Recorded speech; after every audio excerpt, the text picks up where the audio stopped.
નમસ્કાર દર્શક મિત્રો, ગુજરાત ન્યૂઝ ચેનલમાં આપનું હાર્દિક સ્વાગત છે। મોંઘવારીને લઈને દાહોદ કોંગ્રેસની મહિલાઓએ સરકાર સામે વિરોધ નોંધાવ્યો। દાહોદ કોંગ્રેસની મહિલાઓ દ્વારા સૂત્રોચ્ચાર કરવામાં આવ્યા અને જણાવવામાં આવ્યું કે મોંઘવારીના સમયમાં જીવવાનું હરામ થઈ ગયું છે। ખાણીપીણીની ચીજ વસ્તુનો ભાવ ચડતા ઉતરવાનું નામ જ ન લેતા સરકાર સામે વિરોધ નોંધાવ્યો છે। દાહોદ મહિલા કોંગ્રેસ સમિતિએ નગરપાલિકા સુધી પદયાત્રા કરી દાહોદ પ્રાંત કચેરીમાં આવેદનપત્ર આપ્યું। રિપોર્ટર ફિરદોસ લુહાર, દાહોદ।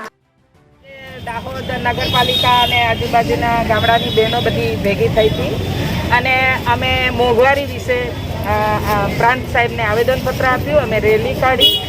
અત્યારે ભાવ એટલો વધી ગયો છે, ગેસનો બોટલ જે 422 રૂપિયા કે એટલો હતો એ 950 થઈ ગયો છે।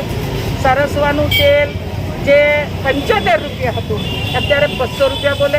અમે કરિયાણાવાળાની દુકાને ઊભા રહ્યા, ત્યાં મારુતિ તેલ એ પણ 170ની આસપાસ બોલે।